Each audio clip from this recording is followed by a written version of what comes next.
नमस्कार प्यारे साथियों, पुनः स्वागत है आप सभी का अपने YouTube चैनल यूके टीचिंग परीक्षा पर। आगामी उत्तराखंड सहायक अध्यापक की दृष्टि से महत्वपूर्ण हमने क्या दर्शन के बारे में जान लिया था, जिसमें प्रकृतिवाद, प्रगतिवाद, यथार्थवाद और हमने क्या व्यवहारवाद के बारे में परिचर्चा की थी। आज हमने फिर उसके बाद अगर बात करूं तो हमने क्या जो दार्शनिक थे, ठीक है, चाहे वो यूनान के हो या इंडियन फिलोसफर हो, ठीक है। इंडियन में हमने महात्मा गांधी हो गए, अरविंदो घोष जी हो गए और उसके बाद हमने रविंद्रनाथ जी के बारे में पढ़ा था। आज हम किसके बारे में, श्री अरविंद घोष के बारे में और इनका शैक्षिक दर्शन जो बीएड, ठीक है। हमें देखो इनके बारे में ज़्यादा जानना नहीं है, जानना हमें किस पर्पज से है कि हमारा सिलेबस कंप्लीट हो जाए, ठीक है, कि education thought of Shri Arvind Ghosh, ठीक है। अरविंद घोष के हम क्या एजुकेशन शैक्षिक चिंतन के बारे में जानेंगे जो आपका सिलेबस में संलग्न है, ठीक है। भाग 16 है आपके लिए, ठीक है। यूनिट फर्स्ट का भाग 16 कंप्लीट होने वाला है, जुड़ जाना है। अरविंद घोष के जन्म से लेके हम इनकी शिक्षा होगी, इनकी शिक्षा के उद्देश्य, इनका दर्शन हो गया, इनने कैसे शिक्षा पर बल दिया था, इन्होंने अनुशासन कैसा होना चाहिए, बालक को कैसे शिक्षा देनी चाहिए, शिक्षण विद्या कैसी होनी चाहिए, ठीक है, विद्यालय का परिवेश कैसा होना चाहिए, इन सभी पहलुओं के बारे में परिचर्चा करने वाले हैं। तब तक आप वीडियो को उन लोगों तक पहुंचाने की कोशिश करें जो एक अच्छी तैयारी करने चाहते हैं और उनके पास संसाधनों के अभाव है। बाकी यही पीडीएफ मैं नीचे लिंक के डिस्क्रिप्शन में आपके लिए क्या लिंक ऐड कर दूंगा, आप वहां से इस पीडीएफ प्राप्त कर सकते हैं ऑफलाइन मोड से, ठीक है। तो आइए जुड़ जाइए और देखो अधिक से अधिक अगर आपको जल्द एलटी का सिलेबस कंप्लीट करना है तो अपने साथियों में वीडियो को शेयर करने की कोशिश करें, वीडियो वहां तक पहुंचाएं जिनको इनकी क्या है जरूरत है। इसके बाद हमारे दो ही फिलोसफर बच जाते हैं, एक आपकी क्या सावित्रीबाई फुले और दूसरी आपकी बात करें तो गिजुभाई बधेके, ठीक है। इन दोनों के बारे में कंप्लीट हो जाएगा तो उसके बाद हम नया या तो सीडीपी वाला ले लेंगे, बाल विकास वाला ले लेंगे या आईसीटी वाला करेंगे या शिक्षा नीति हम करने वाले हैं, ठीक है। तो आइए श्री अरविंद का अगर जन्म की बात करें तो 15 अगस्त 1872 को, ठीक है। इनका जन्म एक कुशल परिवार में हुआ था। पिता इनके क्या थे, पिता का नाम था कृष्णधन घोष था, ठीक है, कलकत्ता के प्रसिद्ध डॉक्टर थे, ठीक है। इतने बड़े परिवार था कि इनके घर में नौकर भी अंग्रेजी बोलते थे, ठीक है, ऐसा इनका परिवार था। जन्म 15 अगस्त 1872 को कलकत्ता में एक संपन्न परिवार में हुआ था। पिता का नाम कृष्ण धन घोष था जो कलकत्ता के प्रसिद्ध डॉक्टर थे, ठीक है। पाश्चात्य संस्कृति के प्रशंसक थे, ठीक है, पाश्चात्य जो संस्कृति है उसके क्या थे, ये प्रशंसक थे। इनके घर में नौकर अंग्रेजी भाषा बोलते थे, पहले ही बता दिया मैंने आपको, ठीक है। तो ऐसे परिवार में अरविंद घोष का क्या होता है, लालन और पालन होता है, ठीक है। अरविंद एक दार्शनिक के रूप में अधिक विख्यात हैं, परंतु अपने दार्शनिक सिद्धांत को मनुष्य जीवन में उतारने के लिए इन्हें एक विशेष प्रकार की शिक्षा की आवश्यकता अनुभव हुई।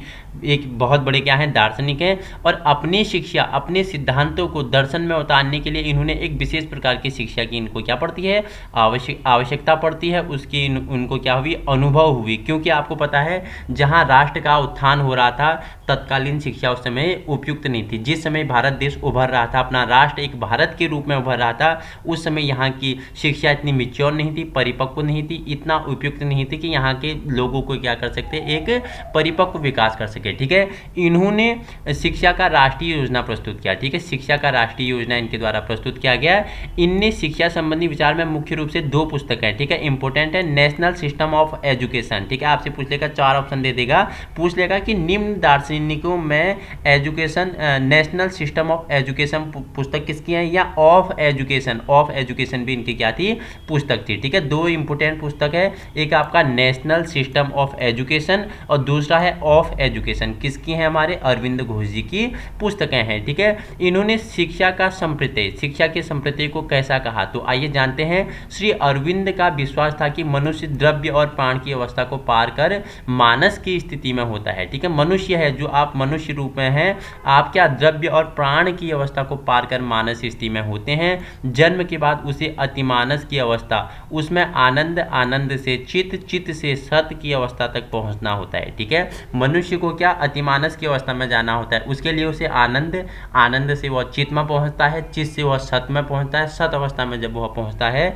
तो वह आनंद की ओर अग्रसर होता है। यदि हम उसे इस विकास की ओर अग्रसर करना चाहें तो हमें तो ऐसी शिक्षा देनी होगी होगी कि वह अपने द्रव्य प्राण मानस स्वरूप को जाने और उसमें आगे अपने स्वरूप का क्या कर सके, विकास कर सके, उन विधियों को जान सके।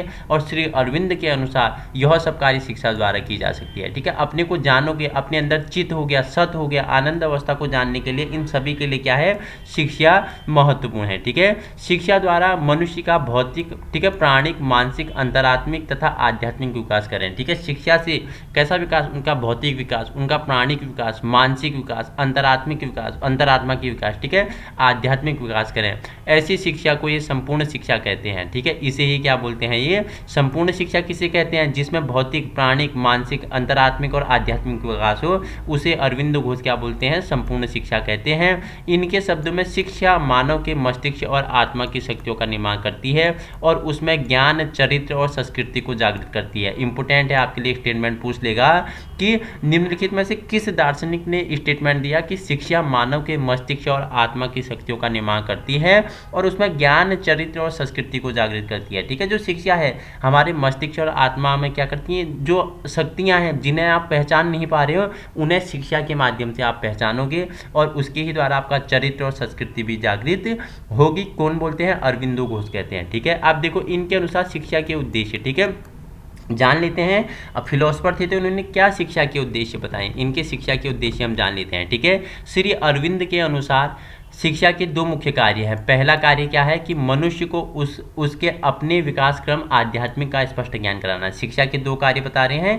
पहला बोले कि मनुष्य के अपने क्या करना है कि उसके अपने जो विकास है उसका क्या कर सको, आध्यात्मिक स्पष्ट ज्ञान करना। ठीक है, दूसरा क्या कार्य क्या बताया कि उसमें सत्य तक पहुंचने की शक्ति। मैंने बताया कि आनंद से सत्य, सत्य से आनंद, से चित्त, चित्त से सत्य। ठीक है, तो वो क्या कर सके, शक्ति को पहचाने जिससे वो क्या सत्य तक पहुंच सके। अरविंद ने शिक्षा के उद्देश्य को इसी विकास क्रम में प्रस्तुत किया है। ठीक है, अब देखो इन्होंने क्या बोला कि भौतिक विकास का उद्देश्य, इन्होंने बोला कि भौतिक विकास का क्या उद्देश्य होना चाहिए। दूसरा इन्होंने बताया कि प्राणिक विकास का उद्देश्य, मानसिक विकास का उद्देश्य और अंतरात्मिक और आध्यात्मिक विकास का उद्देश्य। आइए जानते हैं सभी को एक एक करके, सभी के बारे में महत्वपूर्ण फैक्टों को जान लेते हैं। तो देखो इन्होंने क्या बोला कि इस जगत एवं मानव विकास का प्रथम सोपान क्या है, द्रव्य जड़ है। प्रथम सोपान क्या है, मानव विकास। मानव विकास की प्रथम अवस्था में क्या है, इसका जो प्रथम सोपान है इन्होंने क्या, द्रव्य और जड़ है। श्री अरविंद शिक्षा द्वारा मनुष्य को सर्वप्रथम पंच महाभूतों से बने इस वस्तु जगत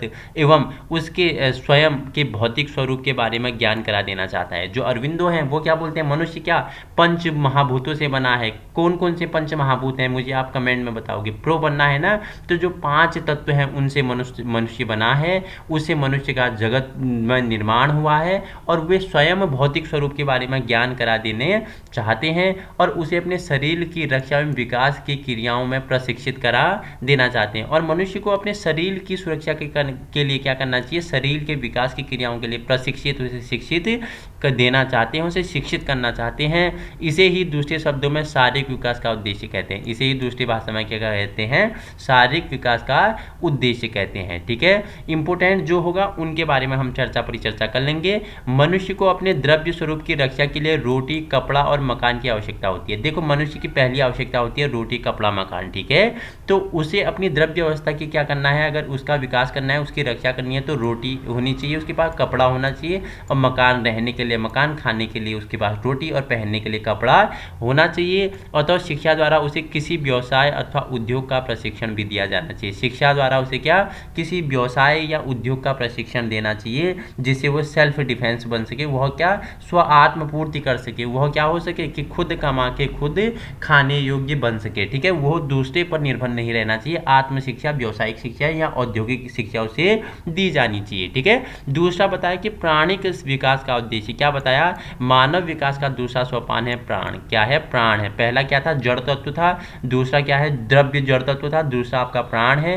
प्राण का अर्थ उस शक्ति है जिनके कारण जगत में परिवर्तन होता है। प्राण क्या है, जिससे जगत में परिवर्तन होता है। श्री अरविंद के अनुसार शिक्षा का दूसरा उद्देश्य इस प्राण शक्ति का विकास होना है। दूसरा अर्थ क्या है, इस प्राण शक्ति का विकास होना है। इनके अनुसार मनुष्य की प्राण शक्ति को सही दिशा लगाने के लिए आवश्यक है कि उसका नैतिक और चारित्रिक विकास किया जाए। अब छात्र का कैसा, उसका अगर अगर जो उसका प्राणिक विकास है उसे सही दिशा आपको दिखानी है तो मनुष्य या बालक की आपको क्या नैतिक या चारित्रिक आपको क्या करना पड़ेगा, विकास करना पड़ेगा। इसके लिए स्नायु बुद्धि, मानस शुद्धि तथा चित्त शुद्धि आवश्यक समझते हैं। इसके लिए क्या वो स्नायु शुद्धि, मानस शुद्धि और चित्त शुद्धि वो क्या समझते हैं, आवश्यक समझते हैं। ठीक है। तीसरा उन्होंने बताया मानसिक विकास का उद्देश्य। उन्होंने क्या बोला कि उसका जो तीसरा सोपान है वो क्या है, मानसिक विकास का उद्देश्य है। ठीक है। हमारी सत्ता का सबसे चंचल भाग क्या है, हमारा मस्तिष्क है, मन है। मानो आप घर में बैठे हैं, आपको हिमालय में जाना है तो आप हिमालय के बारे में सोच पा रहे हैं, तो आपका मन क्या है, चंचल है, जो सबसे तीव्र गति से क्या करता है, गमन करता है। हमारी सत्ता का सबसे चंचल भाग जो है वो क्या है, मन है। किसके शिक्षा के बारे में बात करता है, तो अरविंद घोष जी की शिक्षा के बारे में बात करता है। और देखो श्री अरविंद की शिक्षा में उत्तराधिकारी श्री माता जी के अनुसार मन की शिक्षा के 5 अंग होते हैं। मन की शिक्षा के 5 अंग होते हैं। पहला एकाग्रता, दूसरी आपकी शक्ति को जागृत करना, मन की व्यापकता एवं समृद्धता को बढ़ाना और उच्चतम लक्ष्य की ओर समस्त विचारों को संगठित करना। ठीक है। आपसे पूछेगा कि जो अरविंद घोष की शिक्षा थी, ठीक है, उत्तराधिकारी श्री माता जी, तो उन्होंने शिक्षा के कितने अंग बताए, उन्होंने 5 अंग बताए कि आपको आप में एकाग्रता की शक्ति को जागृत करना है। ठीक है। मन की व्यापकता एवं समृद्धता को बढ़ाना है, उच्चतम लक्ष्य की ओर क्या होना है, समस्त विचारों को संगठित करना है और विचारों को संयमित करना है, अनिष्ट विचारों को त्याग करना है और मानसिक स्थिरता का विकास करना है। ठीक है। तो ये 5 वो बताते हैं और इसको पाने के लिए कल्पना हो गया, स्मृति, चिंतन, तर्क, निर्णय की शक्तियों को बढ़ाने पर बल देते हैं। ठीक है। अगर आपको किसी बालक में शिक्षा का विकास करना है तो उसके लिए आप में उसमें कल्पना हो गया, चिंतन, तर्क और निर्णय की शक्ति को क्या करना पड़ेगा, बढ़ाना पड़ेगा। ठीक है। चौथा उन्होंने बताया कि देखो अंतरात्मिक विकास का उद्देश्य क्या है। अंतरात्मिक विकास का उद्देश्य के बारे में जान लेते हैं। तो जान लेते हैं इसके बारे में। अति मानस अर्थात मनुष्य का अंतःकरण मानव विकास का चौथा सोपान है। श्री अरविंद ने इसे अंतःकरण के 4 स्तंभ बताए। इसमें अरविंद ने 4 स्तर बताए, जिसमें चित्त, बुद्धि, मन और अंतर्ज्ञान। ठीक है। आपसे पूछ लेगा कि अरविंद ने अंतःकरण के कितने स्तंभ बताए, 4 स्तंभ बताए, जिसमें आपके लिए क्या क्या है, आपके लिए जिसमें क्या क्या हो जाएगा, जिसमें आप बता दूं मैं आपको, चित्त, बुद्धि, मन और अंतर्ज्ञान आपके लिए क्या हो जाएगा, इंपोर्टेंट हो जाएगा। 5वां आपका क्या है, आध्यात्मिक विकास का उद्देश्य। क्या थे आपके जो आध्यात्मिक विकास के उद्देश्य हैं वो क्या है, उसमें किस पे बल दिया गया, देखो उसमें 3 सोपान बताए, आनंद, चित्त और सत। ठीक है। जो आध्यात्मिक विकास अगर आपको करना है तो आपको आनंद से चित्त, चित्त से सत आपको क्या करना पड़ेगा, प्राप्त करना पड़ेगा, जिसमें मनुष्य सुख दुख की अनुभूति ही नहीं करता। चित्त वह चेतना शक्ति है जिससे मनुष्य अपने जगत के और सत्य के स्वरूप को जानता है और सत्य शुद्ध अस्तित्व का क्या करता है, नाम है। सत्य केवल ईश्वर को प्राप्त करने के लिए क्या है, एक सत्य ही ईश्वर है, सत्य का माध्यम है, सत्य ही ईश्वर है। ये तीनों आध्यात्मिक स्तर हैं। ये तीनों क्या है, सत्य हो गया, चित्त हो गया और आपका क्या हो गया, आनंद क्या है, यही आपके आध्यात्मिक स्तर है। ठीक है। अरविंद घोष जी द्वारा शिक्षा की पाठ्यचर्या कैसी होनी चाहिए, इनने कैसी शिक्षा की पाठ्यचर्या पे बल दिया, उसके बारे में हम परिचर्चा कर लेते हैं। ठीक है। तो श्री अरविंद ने शिक्षा के 5 उद्देश्य बताए। ठीक है। भौतिक हो गया, प्रामाणिक हो गया, मानसिक हो गया, अंतरात्मिक हो गया।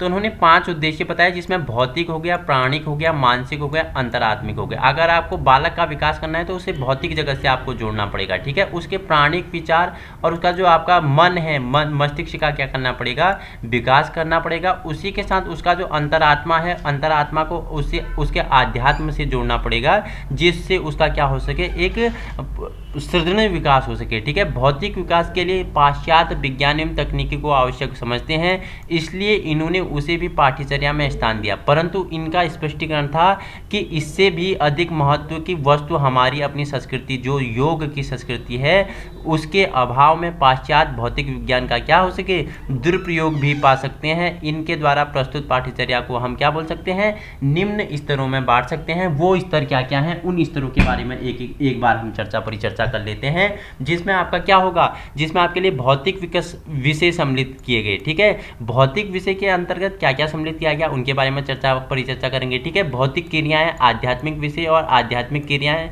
फिर उसमें प्राथमिक स्तर, माध्यमिक स्तर, ये आपके लिए इंपोर्टेंट जो होगा, उन सभी के बारे में हम परिचर्चा कर लेंगे। भौतिक विषय में मातृभाषा एवं राष्ट्रीय तथा अंतर्राष्ट्रीय महत्व की भाषा, इतिहास, भूगोल, समाजशास्त्र, अर्थशास्त्र, गणित, विज्ञान, मनोविज्ञान, स्वास्थ्य विज्ञान, भूगर्भ विज्ञान, कृषि, उद्योग, वाणिज्य और कला को इसमें रखा गया। भौतिक क्रियाओं में खेलकूद, व्यायाम और उत्पादनकारी शिल्प। ठीक है। बालक खेल के माध्यम से, ठीक है, किंडर गार्डन विधि किसने दी थी, बताना मुझे, ठीक है। प्रश्नावली विधि किसने दी थी, आप मुझे बताएंगे। प्रो बनना है तो आपको एक्टिविटी करनी पड़ेगी, ठीक है, बताना पड़ेगा। तो खेल विधि किसने दी थी, ठीक है, तो बताएंगे, इंपॉर्टेंट है। और इसके बारे में हम जो शिक्षण विधियां हैं उनके बारे में हम आगे भी परिचर्चा करने वाले हैं, ठीक है।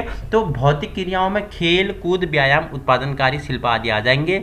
आध्यात्मिक विषय में वेद उपनिषद गीता। अब देखो, बालक का विकास करना है तो उसे वेदों का भी ज्ञान देना पड़ेगा, ठीक है। इनके पाठ्यचर्या में वेद जोड़ने पड़ेंगे हमें, उपनिषद गीता धर्मशास्त्र नीतिशास्त्र विभिन्न देशों के धर्म एवं दर्शन भी हमें जोड़ने पड़ेंगे। ऐसा नहीं कि भारत नहीं, भारत का तो जोड़ना है, उसके साथ विभिन्न देशों के भी धर्म हमें, ठीक है। हमने जैसे हिंदू सिख मुस्लिम ईसाई, ठीक है, क्रिश्चियन सभी धर्म के बारे में हमें उसमें क्या करना है, उसके ज्ञान का हमें क्या करना है, निर्माण करना है। ऐसी पाठ्यचर्या उनके लिए रखनी है, ठीक है।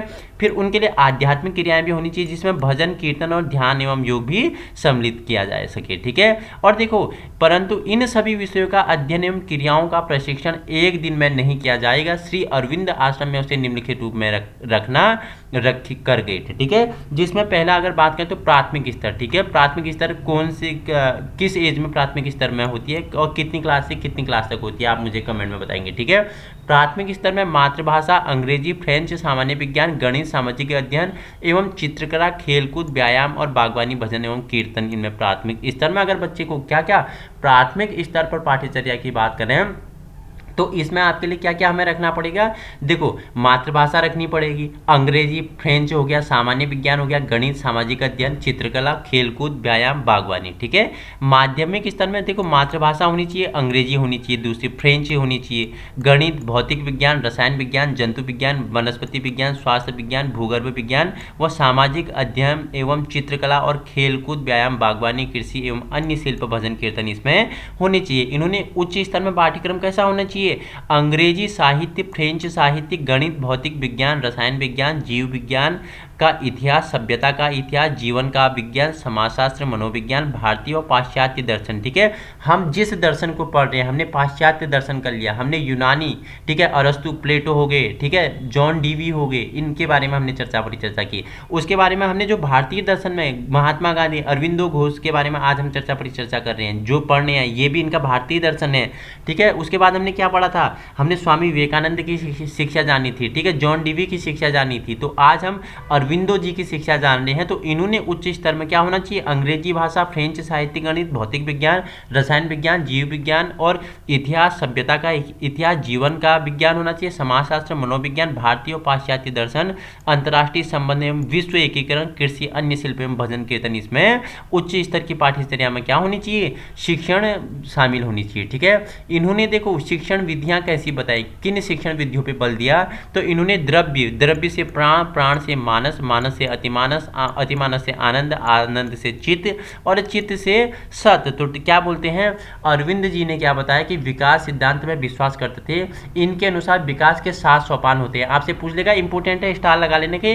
अरविंद घोष के अनुसार विकास के कितने सोपान, तो विकास के 7 सोपान, ठीक है, ये स्टार लगा लेना। विकास के कितने सोपान, 7 सोपान, जिसमें आपके लिए पहला द्रव्य हो गया, उसके बाद द्रव्य प्राप्त कर लोगे तो उसके बाद आप प्राण प्राप्त करोगे, प्राण के बाद आप मानस बनोगे, मानस के बाद अतिमानस, अतिमानस के बाद आनंद की ओर जाएंगे, आनंद के बाद आप चित्त पाओगे, चित्त के बाद आप सत पाओगे। जब आप सत में पहुंचोगे तब आपको क्या, ईश्वर की प्राप्ति हो जाएगी। तो 7 सोपान बताते हैं, द्रव्य प्राण मानस अतिमानस आनंद चित्त और सत, ये सभी आपके लिए क्या है, इंपोर्टेंट है, स्टार लगा लेना, ठीक है। ये आपके लिए यहाँ से इतना आपके लिए क्या बन जाएगा, इंपोर्टेंट बन जाएगा। तो शिक्षण विधियाँ कैसे बात करते हैं, ये पहला पॉइंट है आपके लिए कि शिक्षण करते समय बच्चों की शारीरिक और मानसिक क्षमता तथा उनकी अपनी रुचियों का ध्यान अवश्य रखना चाहिए। अगर बच्चे को सिखाना है तो बच्चे का शारीरिक मानसिक और बच्चे की जो रुचियां हैं, जो उसकी जिज्ञासा है, जानने की इच्छा है, जिसमें बच्चा रुचि रखता है उसमें उसे शिक्षा देनी पड़ेगी, ठीक है। रटने के स्थान पर रटने वाली रटंत विद्या को तो बिल्कुल नकार दिया है। जितने भी दर्शन है सभी ने रटने की विद्या को नकारा है, ठीक है। तो रटना तो नहीं है, बालक केंद्र में रहेगा और समझने पर बल दिया जाएगा, ठीक है। बच्चों को क्रिया करने के अधिक से अधिक अवसर देने चाहिए, ठीक है।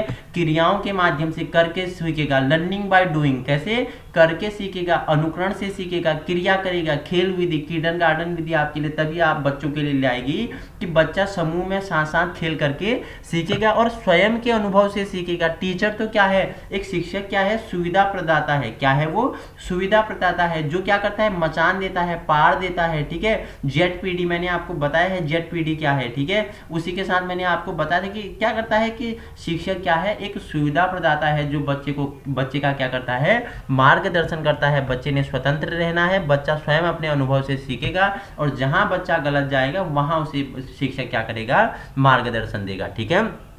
चौथा पॉइंट है आपके लिए, बच्चों को चित्त वृत्तियों के निरोध, चिंतन और मनन की क्रियाओं में प्रशिक्षित करके चलना चाहिए, ठीक है। बच्चों की चित्त वृत्तियों हो गया, निरोध हो गया, चिंतन और मनन की क्रिया में इन्हें क्या करना चाहिए, शिक्षा दी जानी चाहिए। बच्चों के साथ प्रेम सहानुभूतिपूर्ण व्यवहार करना चाहिए। ऐसा नहीं जो आपको पहले पता, पहले शिक्षा दी जाती थी वो भय, दंड, अगर आप कुछ भी गलत करोगे तो आपको दंड दिया जाएगा, लेकिन आज की शिक्षा ऐसी नहीं है। बच्चों को तो दंड देना ही नहीं है, प्रेम और सहानुभूति व्यवहार करना है, ठीक है। छात्र और शिक्षक का रिश्ता कैसा होना चाहिए, मित्र जैसा होना चाहिए, ठीक है। दोनों ने एक दूसरे का क्या करना है, सम्मान करना है और अपने कार्य के लिए उसे क्या करनी है, स्वतंत्रता देनी है, ठीक है। 6 पॉइंट है आपके लिए, शिक्षा का माध्यम मातृभाषा में होनी चाहिए, ठीक है। बालक क्या मातृभाषा में क्या अधिक सीखेगा, तो भाषा कैसी होनी चाहिए, मातृभाषा होनी चाहिए, ठीक है।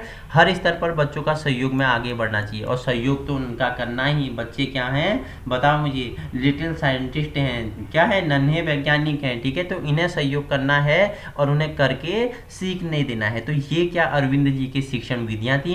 अब इनके अनुसार अनुशासन कैसा होना चाहिए, अनुशासन के बारे में, डिसिप्लिन के बारे में परिचर्चा कर लेते हैं। श्री अरविंद की दृष्टि से स्वेच्छा से कर्तव्य पालन करना ही अनुशासन है, ठीक है। इन्होंने क्या बोला कि स्वेच्छा से कर्तव्य पालन करना ही क्या है, अनुशासन है। किन्होंने बोला, अरविंदो जी ने बोला। अनुशासन का संबंध ये भावना से जोड़ते हैं और इस भावना का संबंध किससे है, नैतिकता से है। और नैतिकता ही क्या है, शिक्षक के क्या है, यह उत्तरदायित्व है कि वह बच्चों में ऐसा शिक्षा का निर्माण करे, उसके मन में ऐसे अच्छाइयों को फलीभूत करे जिससे वो समाज में क्या हो, एक अग्रिम, एक उत्तम चरित्र का क्या कर सके, निर्माण कर सके। उसमें क्या एकाग्रता आए, नैतिकता आए, विचार करने की क्षमता उत्पन्न हो, बच्चों के साथ प्रेम आए, ठीक है, समूह में रहने की इच्छा प्रकट हो, ठीक है, और अपने साथ साथ उसमें क्या हो, पूर्ण क्या हो, उसका चरित्र का निर्माण हो। ऐसे इन्होंने क्या बोला कि उसका अनुशासन होना है कि वह स्वेच्छा से कर्तव्य का क्या करे, पालन करे, ठीक है। अब इन्होंने शिक्षक का स्थान, अरविंदो जी ने शिक्षक का स्थान कैसे बताया, तो इनके अनुसार शिक्षक के बारे में परिचर्चा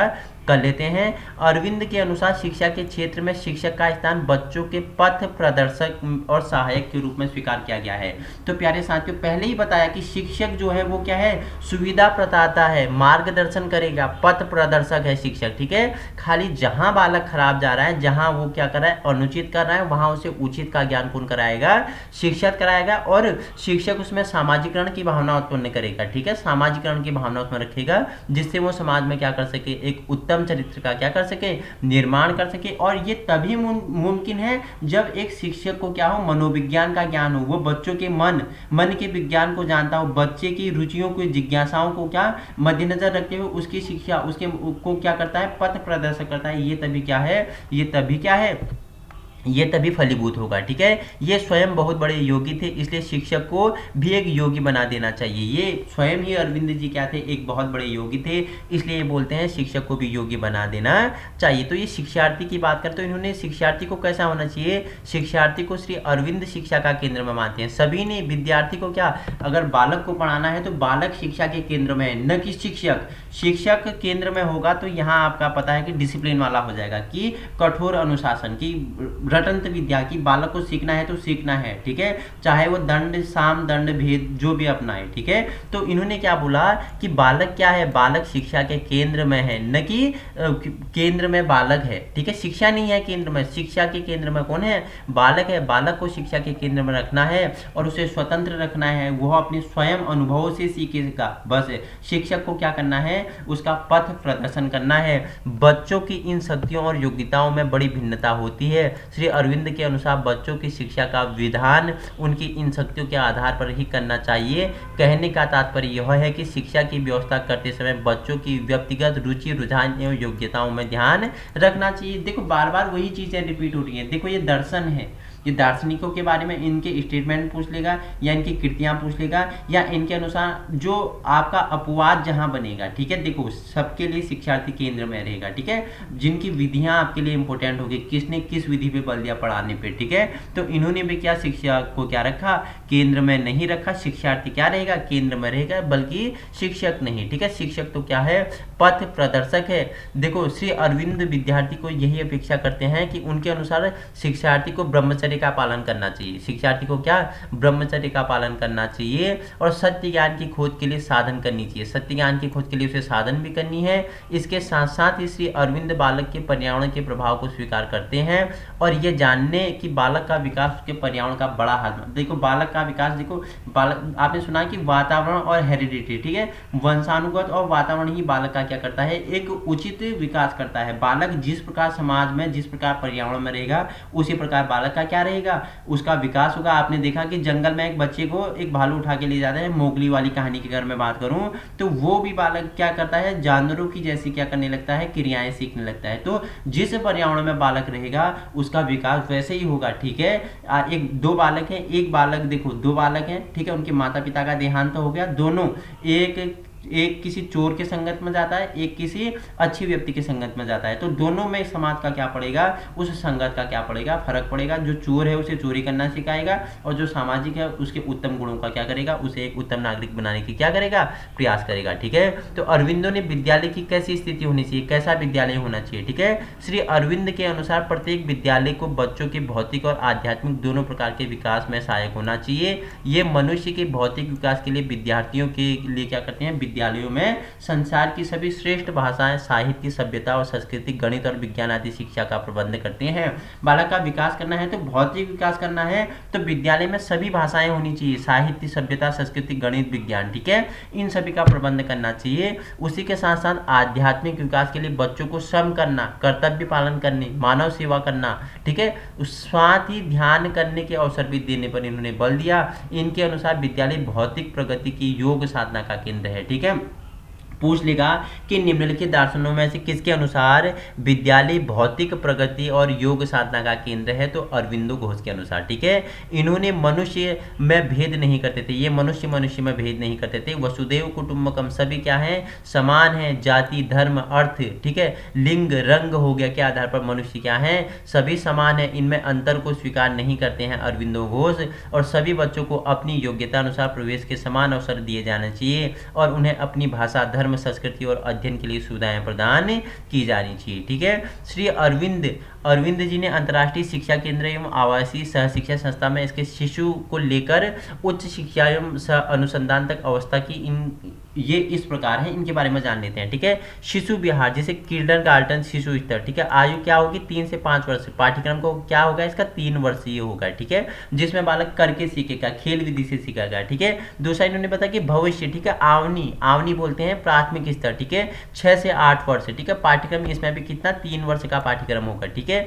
तीसरा इन्होंने कहा प्रगति, जिसे प्रोग्रो बोलते हैं, उच्च प्राथमिक स्तर 9 से 11 वर्ष पाठ्यक्रम का, ऐसा 3 वर्षीय पाठ्यक्रम होगा।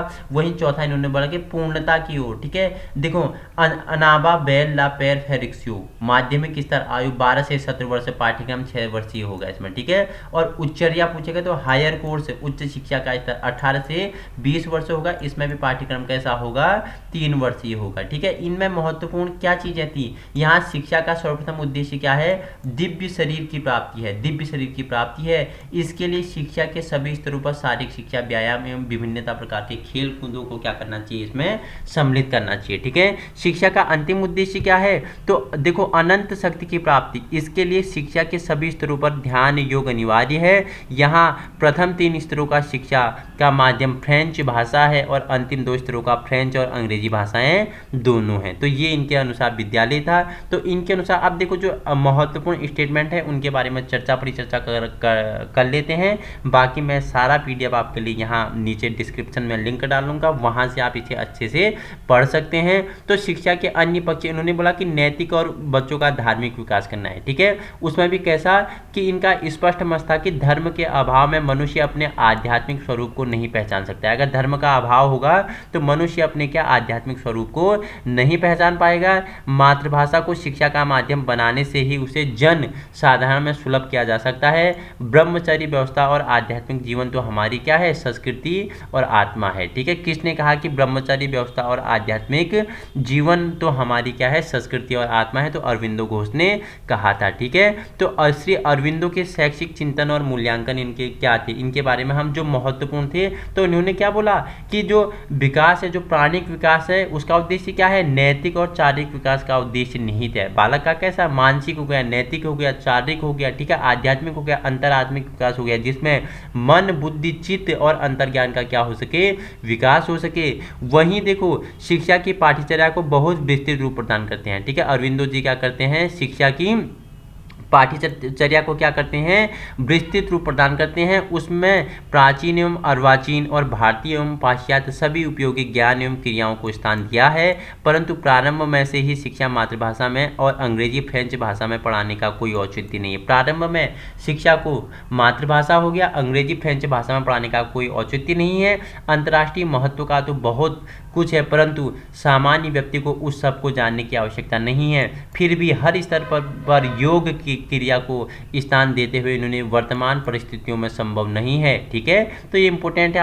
और देखो इन्होंने क्या किया, इन्होंने देखो अर्वाचीन विधियों के प्रयोग पर बल देते हुए ये रटने के कट्टर क्या थे, विरोधी थे, रटने के कट्टर विरोधी थे। इन्होंने रटने के स्थान पर समझने पर बल दिया। ठीक है, रटना नहीं है, रटने के स्थान पर क्या करना है, समझना है। योग विधि को इन्होंने सीखने की उत्तम विधि बताई। ठीक है, निम्नलिखित में से किस दार्शनिक ने योग विधि को उत्तम विधि बताई, तो अरविंदो जी ने बताई थी, क्योंकि ये भी स्वयं एक योगी थे, शिक्षक को भी योगी बनाना चाहते थे।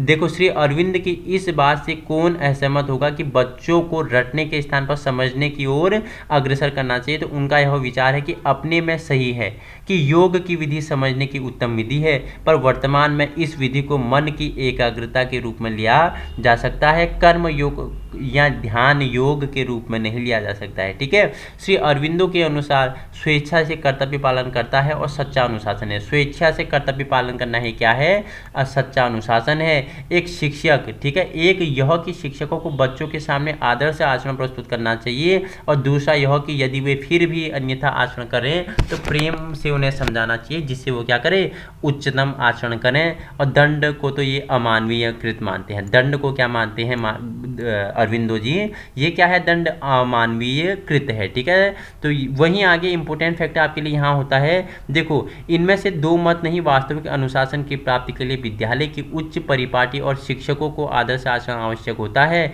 लेकिन यदि फिर भी बच्चे अनुशासनहीनता करें तो केवल प्रेम से काम नहीं चलता, कभी कभी कुछ दंड भी देना पड़ता है। जब बच्चे नहीं मानेंगे तो प्रेम से ही काम नहीं चलेगा, कभी कभी दंड भी देना पड़ेगा, पर यह दंड क्या, सीमित एवं प्रेम पर आधारित होना चाहिए। दंड क्या, सीमित और प्रेम पर आधारित होना चाहिए। ऐसा ही दंड में आपने पकड़ी लगड़ी, बस तोड़ दिया उसका हाथ, तोड़ दिया उसका पाँव, ठीक है, मार दिया उसमें चमेट से, खींच दिए उसके बाल, नोच दिए उसके बाल, ऐसा दंड नहीं है। दंड देना है तो ऐसा कि प्रेम से उन्हें क्या करना है, दंड देना है। शिक्षक को बच्चों के स्वतंत्र विकास में पथ प्रदर्शक के रूप में क्या अरविंदो जी क्या करते हैं, इन्हें स्वीकार करते हैं। अरविंदो जी के अनुसार देखो कर्मयोगी एवं ध्यान योगी शिक्षक ही कर सकते हैं। कर्मयोगी एवं ध्यान योगी क्या शिक्षक ही कर सकते हैं। अपने कर्तव्य में निष्ठा पालन करें और बच्चों को जीवन के लिए तैयार करें, ये सब किसका, शिक्षक का कार्य है। देखो वहीं आध्यात्मिक आत्मा की दृष्टि से उनमें समानता भी होती है, अतः शिक्षकों को बच्चों का भौतिक विकास उनकी अपनी क्षमताओं के आधार पर करना चाहिए और उनका आध्यात्मिक विकास उनकी आत्मा की पूर्णता के आधार पर करना चाहिए। ठीक है, ये आपके लिए जो भी इंपॉर्टेंट होगा उन सभी के बारे में हमने